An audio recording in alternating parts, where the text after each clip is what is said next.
Okay, lecture start करते हैं।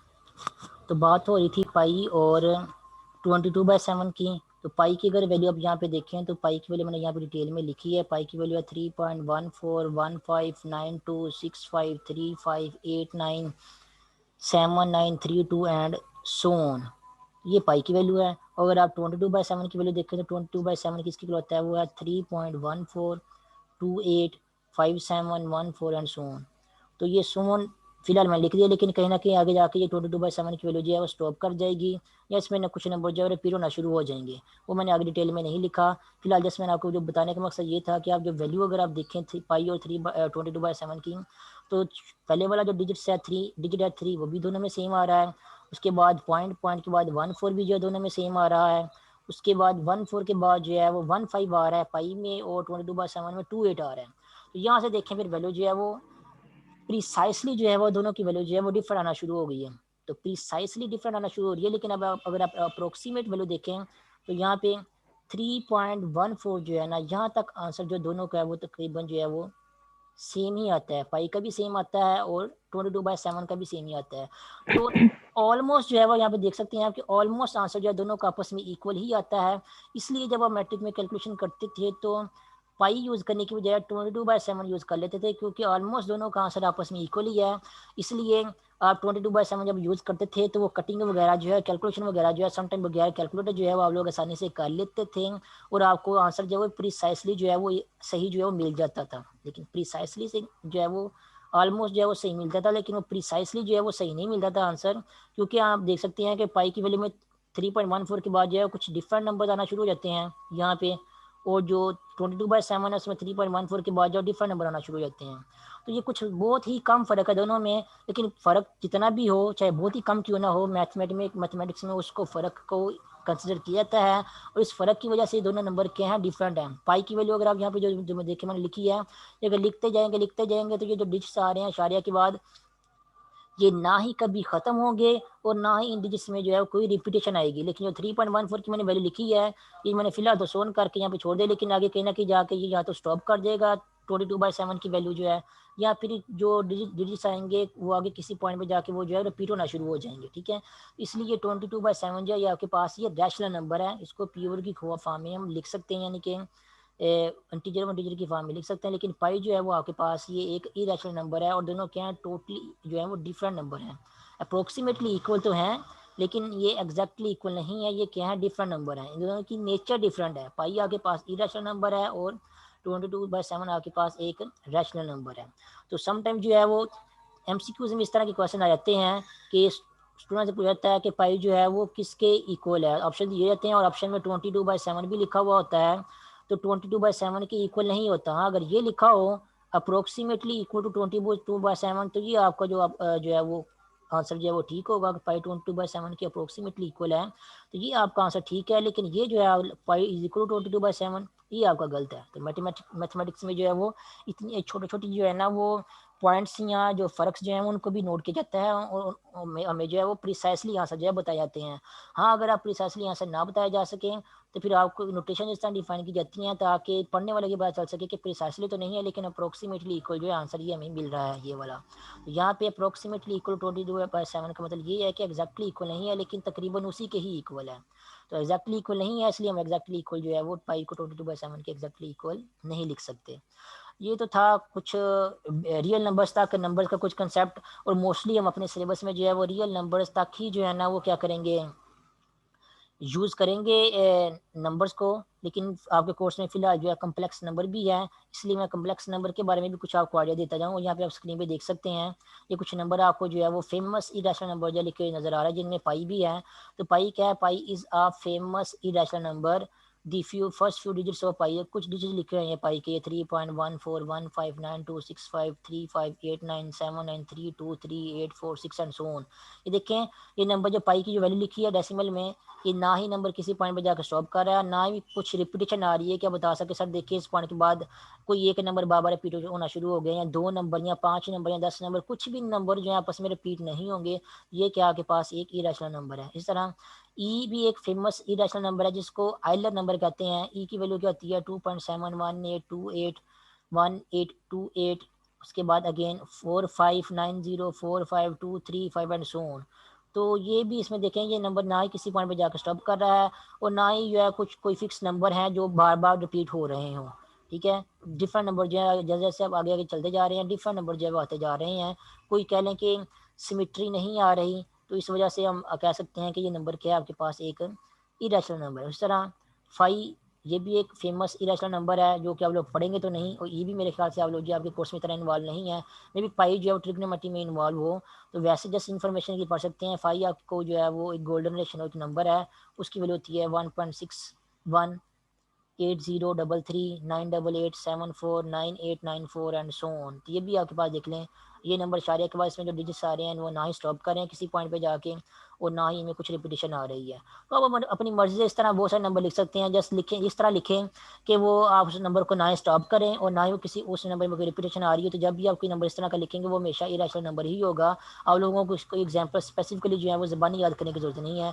For example अपनी मर्जी से लिख दें 14.0, यहाँ पॉइंट है 14.09208102409 एंड सो ऑन कर दें। अब देखिए ये नंबर जो है अगर मैं इसको 3 पे जाकर स्टॉप कर देता इस नंबर को यहाँ तक, तब ये क्योंकि काफ़ी डिजिट्स के बाद जाकर स्टॉप कर गया लेकिन स्टॉप कर गया है, तो अगर ये नंबर स्टॉप कर जाए यहाँ पे तो ये आपके पास क्या है, ये आपके पास एक रैशनल नंबर है। और अगर मैं इसको स्टॉप ना करूँ बल्कि मैं यहाँ पे ये वाला ये इस तरह की नोटेशन लिख दूँगा एंड सो ऑन, इसका मतलब ये नंबर स्टॉप नहीं कर रहा। इस तरह डिजिट्स आगे और भी आते जा रहे हैं आते जा रहे हैं आते जा रहे हैं, और डिजिट्स जो आते जा रहे हैं शारी के बाद उनमें देखें तो उनमें कहीं भी किसी भी नंबर की जो है वो कुछ नंबर की जो है वो रिपीटेशन जो है वो नहीं आ रही। ना ही एक नंबर को रिपीट हो रहा है, ना ही कोई दो नंबर रिपीट हो रहे हैं, ना कोई तीन नंबर, कुछ भी कोई नंबर ऑफ डिजिट भी जो है वो रिपीट नहीं हो रहे। तो ये भी नंबर आपके पास जो मैंने लिखा है इंडियन फाइनली 14 पॉइंट समथिंग जो भी लिखा है ये आपके पास एक इरेशनल नंबर है।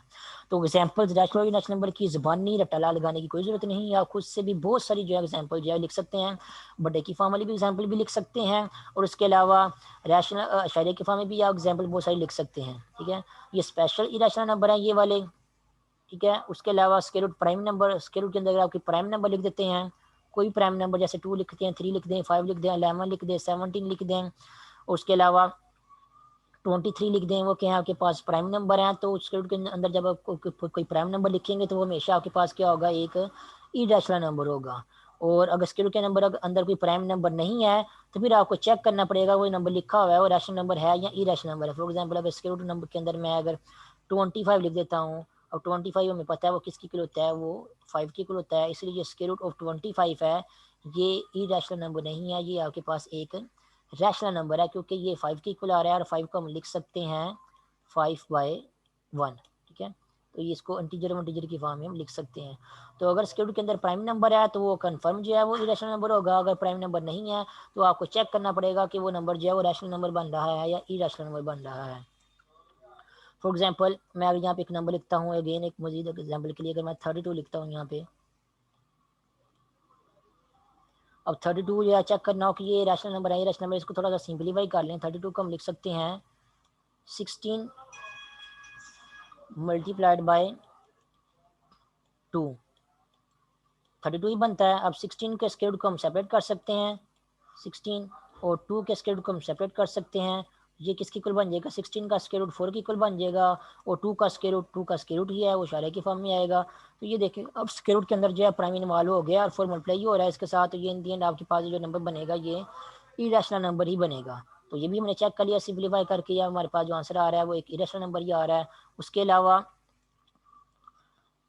अगर मैं कोई और नंबर लिखता हूँ लेट्स से 36, अब इसको चेक करके देखते हैं कि ये रैशनल नंबर है या इरेशनल नंबर है। तो 36 को हम स्क्वायर रूट 36 को हम लिख सकते हैं 4 multiplied by 9, square root of 4 multiplied by 9। अब ये किसकी इक्वल होगा, स्क्वायर रूट 4 जो है वो सेपरेट हो जाएगा और स्क्वायर रूट 9 जो है वो भी सेपरेट हो जाएगा। स्क्वायर रूट 4 का आंसर आपको पता है वो किसकी इक्वल आता है, वो 2 की इक्वल आता है। और जो स्क्वायर रूट 9 है वो किसकी इक्वल आता है, वो आता है 3 की इक्वल आता है। और 2 को 3 से मल्टीप्लाई करेंगे तो आंसर आपके पास क्या आ जाएगा, 6 आ जाएगा। तब ये आपके पास इसका मतलब ये है कि स्क्वायर रूट 36 जो है आपके पास ये रैशनल नंबर है क्योंकि 6 को हम लिख सकते हैं 6/1 इंटीजर और इंटीजर की फॉर्म में लिख सकते हैं। अब देखें स्क्वायर रूट 32 जो है हमने चेक किया है वो इरेशनल नंबर है आपके पास, और इसकी जो स्क्वायर रूट 36 है वो हमने चेक किया वो आपके पास जो है एक रैशनल नंबर है। तो अगर स्क्वायर रूट के अंदर प्राइम नंबर नहीं है तो आप फिर जो है वो सडनली जो है वो नहीं बता सकते कि वो नंबर रैशनल नंबर है या इरेशनल नंबर है। फिर आपको थोड़ा सा उसको सिंपलीफाई करके चेक करना पड़ेगा कि एग्जैक्टली उसका आंसर जो है वो किस फॉर्म में आ रहा है। अगर उसका आंसर जो है वो पी और क्यू की फॉर्म में या इंटीजर और इंटीजर की फॉर्म में आ रहा है सिंपलीफाई करने के बाद, तो चाहे वो स्क्वायर रूट में लिखा हुआ है, ये नंबर देखे स्क्वायर रूट 36 स्क्वायर रूट में लिखा हुआ है, लेकिन ये आपके पास क्या है, रैशनल नंबर है। और अगर आप किसी स्क्वायर रूट वाले नंबर को सिंपलीफाई करते हैं, जैसे स्क्वायर रूट 32 है, इसको मैंने सिंपलीफाई किया है और सिंपलीफाई करने के बाद रैशनल नंबर नहीं बना, तो अगर वो रैशनल नंबर नहीं बना इसका मतलब वो क्या होगा, वो इरेशनल नंबर होगा। क्योंकि मैंने आपको पहले भी क्लियर बताया हुआ है, अगर कोई नंबर रैशनल नंबर नहीं है तो फिर कन्फर्म बात है वो इरेशनल नंबर है। अगर कोई नंबर जो है वो इरेशनल नंबर है तो इसका मतलब कन्फर्म बात है कि वो रैशनल नंबर नहीं है। तो दोनों डिफरेंट होते हैं। अगर एक ही बात सिचुएशन आपको पता चल जाती है कि कोई गिवन नंबर आपको दिया गया, अगर आपको पता चल जाता है कि वो रैशनल नंबर है, तो फिर इसका मतलब कन्फर्म बात है वो इरेशनल नंबर नहीं है। अगर आपको डाउट हो रहा है चेक को नहीं करने में कि रैशनल नंबर है नहीं, तो अगर आपको ये कन्फर्म हो जाता है कि वो नंबर इरेशनल नंबर है, तो इसका मतलब कन्फर्म बात है वो नंबर जो है वो रैशनल नंबर नहीं होगा। दोनों टोटली एक दूसरे के अपोजिट है। तो ये थी कुछ एग्जाम्पल रैशनल इरेशनल नंबर की। स्क्वायर रूट पी जो है वो हमेशा इरेशनल नंबर होगा। अगर स्क्वायर रूट के अंदर आप कोई प्राइम नंबर रखेंगे, लेकिन स्क्वायर रूट के अंदर अगर प्राइम के अलावा कोई और नंबर है, जैसे यहाँ पे 32 था, यहाँ पे 36 था, तो फिर आप सडनली जो है कन्फर्म नहीं बता सकते। फिर आप सिंपलीफाई करेंगे और सिंपलीफाई करके आप जो है वो इंडियन कन्फर्म बता सकेंगे कि वो जो स्क्वायर रूट की फॉर्म में नंबर लिखा हुआ है वो रैशनल नंबर है या इरेशनल नंबर है। तो एग्जाम्पल आप इस तरह की जो है ना वो भी काफ़ी सारे जो है वो कर सकते हैं। तो ये तो था सारा नेचुरल नंबर से लेके रियल नंबर तक नंबर्स का कुछ कंसेप्ट। और रियल नंबर में क्या होते हैं, रैशनल नंबर इरेशनल नंबर जो है दोनों होते हैं। इसका मतलब जो मैंने अभी जितनी भी आपको एग्जाम्पल बताई हैं रैशनल नंबर की या इरेशनल नंबर की, ये सारे के सारे क्या है, रियल नंबर है। ठीक है, कोई भी नंबर चाहे वो रैशनल नंबर हो चाहे वो इरेशनल नंबर हो, उसको हम रियल नंबर भी कहते हैं। क्योंकि रियल नंबर का होता है सेट ऑफ रैशनल नंबर और सेट ऑफ इरेशनल नंबर का यूनियन होता है। रियल नंबर में सारे के सारे रैशनल इरेशनल नंबर जो है मौजूद होते हैं। तो सारे के सारे जो रैशनल नंबर इरेशनल नंबर है वो सेट ऑफ वो उनको हम रियल नंबर्स भी कह सकते हैं। तो रियल नंबर के बाद जब नेक्स्ट जो सेट पढ़ना जिसकी मैंने पहले बात की थी वो है सेट ऑफ कम्प्लेक्स नंबर, जिसका ज़्यादा यूज़ तो नहीं होगा हमारे कोर्स में, लेकिन फिर भी उसके बारे में आपको थोड़ा सा जो है ना वो मैं गाइड कर देता हूँ कि सेट ऑफ सॉरी वो कम्प्लेक्स नंबर जो है वो क्या होता है। तो यहाँ पे थोड़ा सा सेट ऑफ कम्प्लेक्स नंबर के बारे में डिस्कस कर लेते हैं। तो सेट ऑफ कम्प्लेक्स नंबर को कौन से होते हैं, ऐसे नंबर जिनको ए प्लस बी अयोटा की फॉर्म में हम जो है वो लिख सकें। और यहाँ पे जो ए और बी इन्वॉल्व हो रहे हैं, यहाँ पे ए और बी दोनों जो हैं वो सेट ऑफ रियल नंबर में से होना चाहिए। सेट ऑफ रियल नंबर का भी आपको पता ही, मैंने कौन बताया कौन सा सेट ऑफ रियल नंबर होता है, वो वाला सेट जिसमें इरेशनल नंबर दोनों होते हैं। और उसके अलावा यहाँ पे जो आई इन्वॉल्व हो रहा है जिसको हम अयोटा पढ़ते हैं, ये यहाँ इसकी वैल्यू होती है is equal to square root of -1 के इक्वल। मीन स्क्वायर रूट -1 को हम लोगों ने हम क्या करते हैं, अयोटा के सिंबल से डिनोट करते हैं। और ऐसे नंबर जो ए प्लस बी अयोटा की फॉर्म में लिखे हुए हों उनको कम्प्लेक्स नंबर कहते हैं। फॉर एग्जांपल अगर मैं यहाँ पे कोई नंबर लिखना चाहूँ 2+3 अयोटा, तो ये भी आपके पास क्या है, ये आपके पास एक कह लें कि कम्प्लेक्स नंबर है। क्यों कम्प्लेक्स नंबर है, क्योंकि यहाँ पे जो ए और बी इन्वॉल्व हो रहे हैं, ए 2 इन्वॉल्व हो रहा है और बी इन्वॉल्व हो रहा है 3, वो क्या है, वो एक रियल नंबर है। और अयोटा आपके पास यही है जो पहले मैंने यहाँ पे डिफाइन किया हुआ है। तो ये इस तरह की फॉर्म में लिखा हुआ है नंबर। और सिर्फ ए और बी, ए प्लस बी अयोटा की फॉर्म नहीं होना चाहिए, याद रखना। ए और बी जो है वो दोनों आपके पास रियल नंबर भी होना चाहिए। तो रियल नंबर सेट ऑफ जो नेचुरल नंबर होते हैं वो भी सारे के सारे रियल नंबर में मौजूद होते हैं, तो उनको भी हम रियल नंबर कह सकते हैं। सेट ऑफ जो होल नंबर होते हैं वो भी सारे के सारे रियल नंबर में मौजूद होते हैं, तो उनको भी हम रियल नंबर कह सकते हैं। Set of rational number, integer और सेट ऑफ इरेशनल नंबर वो भी सारे के सारे सेट ऑफ रियल नंबर में मौजूद होते हैं, इसलिए उनको भी हम रियल नंबर के तौर पर जो है वो यूज़ कर सकते हैं। ठीक है, यहाँ पे अगर आप डायग्राम देखें, अगर क्लियरली आपको नज़र आ रही हो तो डायग्राम में भी ये शो करवाया हुआ है। यहाँ पे ये जो सबसे बड़ा सेट है, ये वाला सबसे बड़ा जो सर्कल है, इसको सेट ऑफ रियल नंबर्स जो है ऐसे जो है वो रिप्रेजेंट किया हुआ है। उसके बाद सेट ऑफ रियल नंबर में जो नेचुरल नंबर हैं वो ये वाले हैं, जीरो नहीं, 1 2 3 4 एंड सो ऑन। ये इतने से क्या हैं वो सारे के सारे आपके पास नेचुरल नंबर हैं। और नेचुरल नंबर में अगर आप एक और नंबर 0 इंक्लूड कर दें तो फिर एक सेट जो थोड़ा सा बड़ा बन जाएगा। ये जो बड़ा थोड़ा सा सेट बन जाएगा, ये क्या बन जाएगा, सेट ऑफ होल नंबर्स। और सेट ऑफ होल नंबर में क्या करेंगे, जो नेचुरल नंबर थे इनके अगर हम नेगेटिव जो है वो भी इंक्लूड कर दें तो सेट जो थोड़ा सा और बड़ा बन जाएगा। जब थोड़ा सा और बड़ा सेट बन जाएगा तो ये क्या बन जाएगा, ये सेट ऑफ इंटीजर बन जाएगा। तो आप देख रहे हैं खुद यहाँ फिगर पे देख लें, जो सेट ऑफ होल नंबर है उस वो जो ये वाला सेट ऑफ होल नंबर है, ये वाला उसमें सेट ऑफ इंटीजर भी इंक्लूड है, तो set of set of natural number भी इंक्लूड है, तो सेट ऑफ नेचुरल नंबर जो सेट ऑफ होल नंबर का सबसेट बन जाता है, उससे छोटा सेट बन जाता है। और इस तरह ये जो सेट ऑफ इंटीजर है, सेट ऑफ इंटीजर को देखें तो सेट ऑफ इंटीजर में सेट ऑफ होल नंबर भी जो है वो लाई कर रहे हैं और सेट ऑफ नेचुरल नंबर भी लाई कर रहे हैं। सेट ऑफ नेचुरल नंबर जो है वो सेट ऑफ होल नंबर का सबसेट है और set of whole number set of integer का सबसेट है। तो यहाँ कहने के सेट ऑफ नेचुरल नंबर और सेट ऑफ होल नंबर दोनों ही जो है सेट ऑफ इंटीजर के भी सबसेट है। ये बन गया कि यहाँ तक जो है सेट ऑफ इंटीजर जिसमें नेगेटिव नंबर भी हैं, जीरो भी हैं और पॉजिटिव नेचुरल नंबर भी हैं, ये सारे के सारे क्या आपके पास जो है इंटीजर्स हैं। उसके बाद जितने भी इंटीजर हैं उनके अगर फ्रैक्शन बना लिए जाएँ, उनको इंटीजर की फॉर्म में लिख दें और डिनोमिनेटर जो है वो नॉट इक्वल जीरो हो, तो इस तरह के जितने भी नंबर हैं सबको इकट्ठा कर लिया जाए, तो फिर जो नया सेट आपके पास बनता है उस नए सेट को हम क्या कहते हैं, सेट ऑफ रैशनल नंबर। तो ये जो बड़ा सेट बन गया इंटीजर के बाद ये वाला बड़ा सेट बन रहा है जो थोड़ा सा वाइट कलर में है, इस बड़े सेट को हम कहेंगे कि ये क्या है, सेट ऑफ रैशनल नंबर है। सेट ऑफ रैशनल नंबर में देख लें, सेट ऑफ जैसे मैंने आपको पहले ही बताया था सेट ऑफ इंटीजर भी मौजूद ही होते हैं, क्योंकि हर इंटीजर को हम पी और क्यू की फॉर्म में लिख सकते हैं अगर उसको हम जो है वन से डिवाइड करते जाएं। तो सेट ऑफ इंटीजर सारे के सारे सेट ऑफ रैशनल नंबर में मौजूद हैं, इसका मतलब सेट ऑफ होल नंबर भी सारे के सारे रैशनल नंबर में मौजूद हैं, सेट ऑफ नेचुरल नंबर भी सारे के सारे सेट ऑफ रैशनल नंबर में मौजूद हैं। ये सारा का सारा जो बड़ा सेट है आपका, इसके अंदर जितने भी एलिमेंट्स हैं वो सारे के सारे क्या है, रैशनल नंबर हैं। तो इसमें आप देख लें नेचुरल नंबर भी हैं, होल नंबर भी है, इंटीजर भी हैं, तो वो सारे के सारे क्या है, वो रैशनल नंबर भी उनको हम कह सकते हैं। उसके बाद सेट ऑफ रैशनल नंबर के अलावा सेट ऑफ इरेशनल नंबर मौजूद होते हैं जो कि सेट ऑफ रैशनल नंबर से टोटली डिफरेंट होते हैं। तो सेट ऑफ रैशनल नंबर में अगर हम सेट ऑफ इरेशनल नंबर जो है वो भी इंक्लूड कर दें, इंक्लूड करने के बाद फिर से जो है वो नया सेट बना दें, तो जो नया सेट बनता है सेट को उसको हम जो कहते हैं वो सेट ऑफ रियल नंबर कहते हैं। और ये जो सबसे बड़ा सेट आपको नजर आ रहा है यहाँ पे, इसके अंदर ये जो ब्लैक पोर्शन वाले नंबर्स हैं, ये वाले ये सारे के सारे क्या है, ये आपके पास इरेशनल नंबर हैं। ये सारे के सारे ब्लैक पोर्शन वाले जो नंबर हैं ये आपके पास क्या है, इरेशनल नंबर हैं।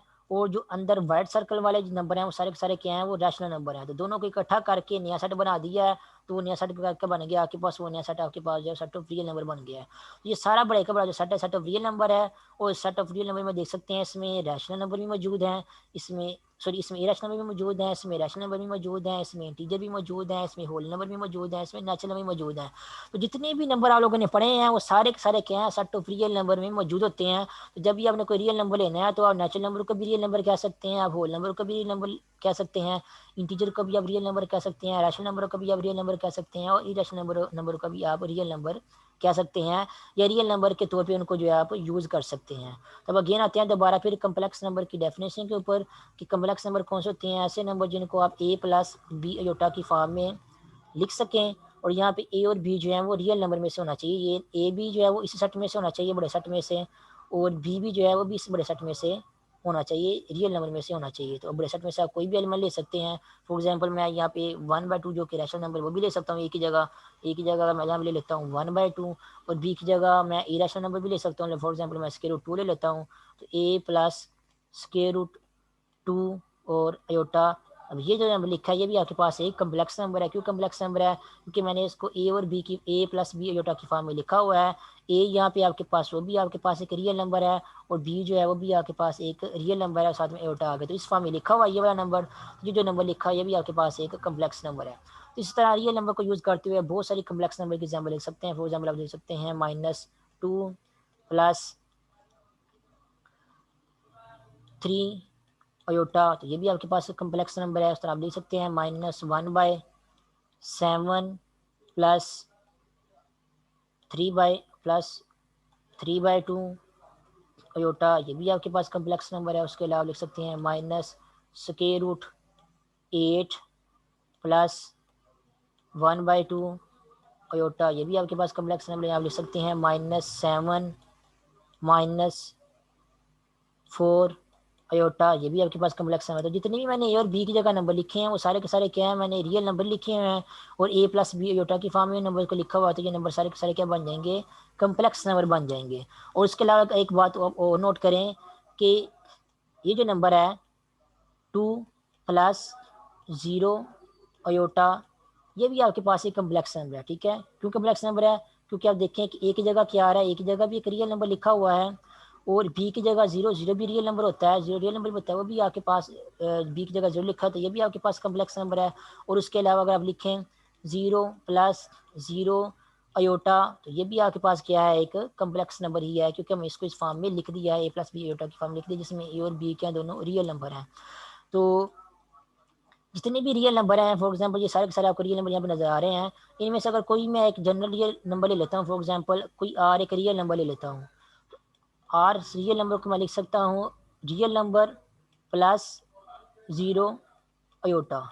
जैसे यहाँ पे ये 2 + 0 अयोटा लिखा हुआ है, ये किसके इक्वल बनेगा, ये 2 के इक्वल बन रहा है। इस तरह 1/2 प्लस 0 अयोटा, ये किसकी इक्वल आएगा, 0 अयोटा से मल्टीप्लाई होगा तो 0 हो जाएगा। सिंपली क्या बचेगा आपके पास 1/2।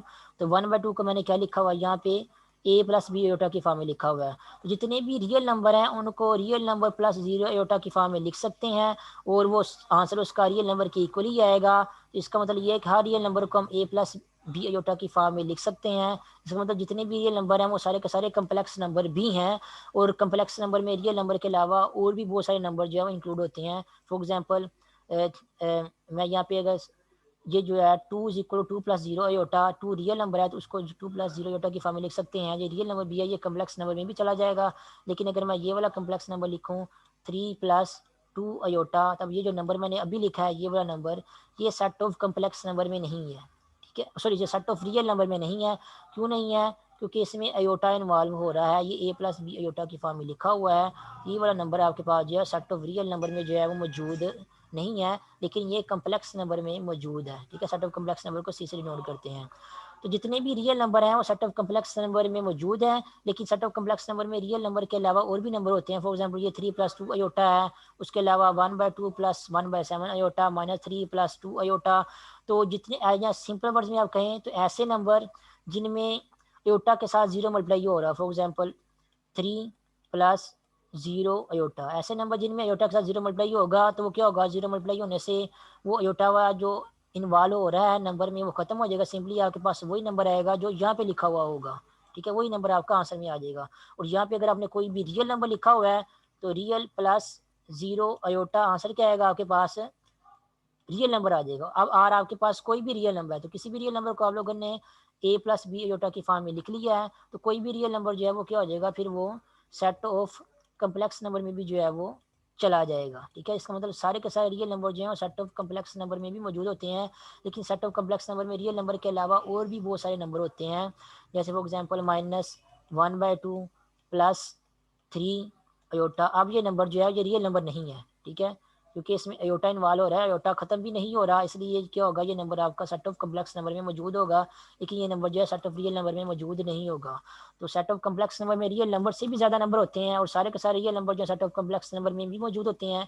इसलिए हम लिख सकते हैं कि सेट ऑफ जो रियल नंबर है सेट ऑफ कम्प्लेक्स नंबर का भी सबसेट है। तो ओवरऑल सेट ऑफ कम्प्लेक्स जितने भी नंबर हमने पढ़ने हैं उनमें सेट ऑफ कम्प्लेक्स नंबर जो है वो सबसे बड़ा सेट है। लेकिन हम लोगों ने जो है मोस्टली जो है वो हमने रियल नंबर की हद तक ही जो है ना अपनी डिस्कशन करनी है, क्योंकि हम लोगों का जो कोर्स है उसमें ज़्यादातर जो डिस्कशन जो है रियल नंबर तक ही हुई है, कम्प्लेक्स नंबर तक जो है कुछ ही जो है ना कुछ ही टॉपिक्स में जो है वो हुई है। इसलिए हमारा मेन जो फोकस है वो रियल नंबर पे ही होगा, मीन्स रैशनल या इरेशनल नंबर पे ही होगा, क्योंकि रैशनल इरेशनल नंबर को जब आप ज्वाइन करते हैं या कंबाइन करते हैं तो आपके पास सेट ऑफ रियल नंबर जो है वो बन जाता है। तो ये थी सेट ऑफ रियल नंबर की जनरल फॉर्म डेफिनेशन, और जनरल फॉर्म के sorry set of complex number की, कैसे नंबर जिनको ए प्लस बी अयोटा की फॉर्म में लिख सकें, और ए और बी जो हैं वो दोनों रियल नंबर होते हैं उनको कहते हैं कि वो कम्प्लेक्स नंबर हैं। और कम्प्लेक्स नंबर को अगर आप लोगों ने जो है सेट कम्प्लेक्स नंबर को यूजली जो है वो जेड से डिनोट करते हैं, स्मॉल जी से, जैसे उसका नाम रख दिया हुआ है जैसे डिनोट करते हैं नाम रखने के। अब कोई भी आपके पास कोई कम्प्लेक्स नंबर है उसका एक कॉन्जुगेट भी होता है और उसका मॉडुलस भी होता है। तो कोई भी कम्प्लेक्स नंबर, फॉर एग्जांपल ये complex number z in general मैंने यहाँ पे लिखा हुआ है, अगर आपसे कहा जाए कि इसका कॉन्जुगेट फाइंड आउट करें, तो कॉन्जुगेट को जेड के ऊपर बार लगा के उसे डिनोट करते हैं। तो किसी भी कम्प्लेक्स नंबर का कॉन्जुगेट कैसे डिफाइन करते हैं, ए माइनस बी अयोटा, मीन्स जो अयोटा वाला नंबर है उसके साथ उसका साइन जो है अगर आप चेंज कर देंगे, प्लस है तो माइनस कर दो, अगर माइनस है तो प्लस कर दो, तो अगर आप प्लस या माइनस का साइन चेंज कर देंगे उस कम्प्लेक्स नंबर का, तो रिजल्ट में आपको जो नया कम्प्लेक्स नंबर मिलता है उसको ओरिजिनल कम्प्लेक्स नंबर का कॉन्जुगेट कहते हैं। फॉर एग्जांपल मैं यहाँ पे एक कम्प्लेक्स नंबर इन पर्टिकुलर लिखता हूँ, यहाँ पे 3 - 2 अयोटा। अब ये कम्प्लेक्स नंबर अगर आपसे कहा जाए कि इसका कॉन्जुगेट फाइंड आउट करें, तो कॉन्जुगेट कैसे फाइंड आउट करेंगे, जस्ट जो अयोटा वाला नंबर है उसका जो है आप लोगों ने साइन चेंज कर देना। उसका साइन चेंज करके आप जब लिख देंगे नया कम्प्लेक्स नंबर, जो नया कम्प्लेक्स नंबर होगा इसका हम कहेंगे कि ये क्या है, ये पहले वाले कम्प्लेक्स नंबर का कॉन्जुगेट है। उसके अलावा फर्दर एग्जाम्पल करना चाहें तो फॉर एग्जाम्पल यहाँ पे लिखा हो -1/2 और +8 अयोटा, तो ये भी आपके पास एक कम्प्लेक्स नंबर है। आपसे कहा जाए कि इसका कॉन्जुगेट फाइंड आउट करें, तो हमने क्या करना है, ये लेट से क्या है z के इक्वल है, तो इसका कॉन्जुगेट को क्या डिनोट करेंगे, इसके कॉन्जुगेट को z बार से डिनोट करेंगे। वो किसके इक्वल होगा, -1/2, और अयोटा के साथ जो नंबर था उसका साइन चेंज कर देना। अयोटा के साथ +8 था, उसको हम कर देंगे -8, तो -1/2 -8 अयोटा, ये हमने नया कम्प्लेक्स नंबर लिख दिया है। कैसे लिखा है, जैसे अयोटा वाला जो नंबर था और अयोटा के साथ जो कोएफिशिएंट था उसका मैंने साइन चेंज कर दिया है। तो जो नया कम्प्लेक्स नंबर लिखा है, इस कम्प्लेक्स नंबर को जो पहले वाला कम्प्लेक्स नंबर था उसका कॉन्जुगेट कहेंगे। ठीक है, तो ये थी उसके कोई भी कम्प्लेक्स नंबर है उसके कॉन्जुगेट की डेफिनेशन, कि किसी भी कम्प्लेक्स नंबर का जो है वो कॉन्जुगेट जो है वो किस तरह डिफाइन करते हैं। इन जनरली कॉन्जुगेट डिफाइन करने का यही वे है कि जो भी आपको कम्प्लेक्स नंबर दिया गया है उसमें अयोटा के साथ जो नंबर दिया गया है उसका साइन चेंज कर दें, और जब आपको जो नया नंबर मिलेगा उसको ओरिजिनल कम्प्लेक्स नंबर का कॉन्जुगेट कहेंगे। तो यहाँ पे एक बात नोट कर लो, जो अयोटा के बगैर वाला नंबर होता है कम्प्लेक्स नंबर का उसको रियल पार्ट कहते हैं, और अयोटा के साथ जो नंबर मल्टीप्लाई हो रहता है उसको उस कम्प्लेक्स नंबर का इमेजिनरी पार्ट कहते हैं। ठीक है, फॉर एग्जाम्पल यहाँ पे ये जो कम्प्लेक्स नंबर सारे का सारा लिखा हुआ है यहाँ पे 3 - 2 अयोटा, इस कम्प्लेक्स नंबर में जो 3 है उसको हम कहेंगे ये इस कम्प्लेक्स नंबर का रियल पार्ट है, और जो अयोटा के साथ जो -2 मल्टीप्लाई हो रहा है इसको कहेंगे ये इस कम्प्लेक्स नंबर का इमेजिनरी पार्ट है। उसी तरह यहाँ पे देखें तो यहाँ पे -1/2 जो है इस कम्प्लेक्स नंबर का रियल पार्ट है, और जो अयोटा के साथ नंबर लिखा होता है उस नंबर को हम कहते हैं कि वो उस कम्प्लेक्स नंबर का इमेजिनरी पार्ट है। ठीक है, तो ये उसके कह लें कि ए और बी जो इन्वॉल्व हो रहे होते हैं कम्प्लेक्स नंबर में, रियल नंबर्स उनके नाम रखे हुए हैं यहाँ पे। जो अयोटा के बगैर वाला नंबर होता है कम्प्लेक्स नंबर में उसको हम कहते हैं कि उस कम्प्लेक्स नंबर का रियल वाला पार्ट है, और जो अयोटा के साथ नंबर मल्टीप्लाई हो रहा होता है उस नंबर को कहते हैं कि उस कम्प्लेक्स नंबर का इमेजिनरी पार्ट है। तो ये था कम्प्लेक्स नंबर की डेफिनेशन और उसका कॉन्जुगेट। और उसके अलावा ज़्यादा डिटेल में हम लोग जो है वो कम्प्लेक्स नंबर के बारे में जो है वो नहीं पढ़ेंगे क्योंकि वो आपके कोर्स में इंक्लूड नहीं है। उसके बाद फर्दर जो भी जो है टॉपिक्स हैं, फॉर एग्जांपल अगर मैं आपको यहाँ पे दिखाऊं तो उसके बाद नेक्स्ट जो टॉपिक हम लोगों ने पढ़ना है अपने कोर्स में से, वो ये है, आपके स्क्रीन में नज़र आ रहा होगा। हमने set of real number system भी पढ़ लिया है, सेट ऑफ कम्प्लेक्स नंबर भी पढ़ रहे हैं। उसके बाद नेक्स्ट हम लोगों ने सेट्स के बारे में पढ़ना है कि सेट्स को कैसे डिफाइन करते हैं, सेट्स के ऊपर ऑपरेशन कैसे डिफाइन करते हैं, मींस यूनियन, इंटरसेक्शन, सेट्स का कंप्लीमेंट वगैरह, सेट्स के सब्सट्रैक्शन वगैरह, सेट्स के ऊपर डिफरेंट ऑपरेशंस होते हैं, वो वाले हम लोगों ने पढ़ने हैं। तो वो सारा डिटेल में जो है वो हमारा नेक्स्ट वीक का जो है नेक्स्ट लेक्चर का जो हमारा टारगेट होगा वो फिर हम जो है वो नेक्स्ट लेक्चर में करेंगे। फिर आज के लेक्चर के लिए इतना ही काफ़ी है, टाइम खत्म हो गया है। अगर किसी ने कोई क्वेश्चन पूछना हो इस लेक्चर से रिलेटेड या आज के लेक्चर से रिलेटेड, तो टाइम नहीं है, वो क्या करें, वो फिर ग्रुप में जो है मैसेज कर ले, मैं उसको ग्रुप पे जो है वो उसके क्वेश्चन का आंसर जो है वो कर दूंगा। अदरवाइज जो है जब नेक्स्ट लेक्चर होगा तब भी आप लोग जो है वो मुझे बता सकते हैं कि क्वेश्चन जो आप लोगों ने कुछ वर्बली पूछना है तो वर्बली भी आपको जो है वो उसका मैं आंसर कर दूंगा। फिलहाल जो है अभी आज के लेक्चर का टाइम खत्म हो गया है, तो बाकी फिर जो है ना वो नेक्स्ट लेक्चर के लिए छोड़ देते हैं।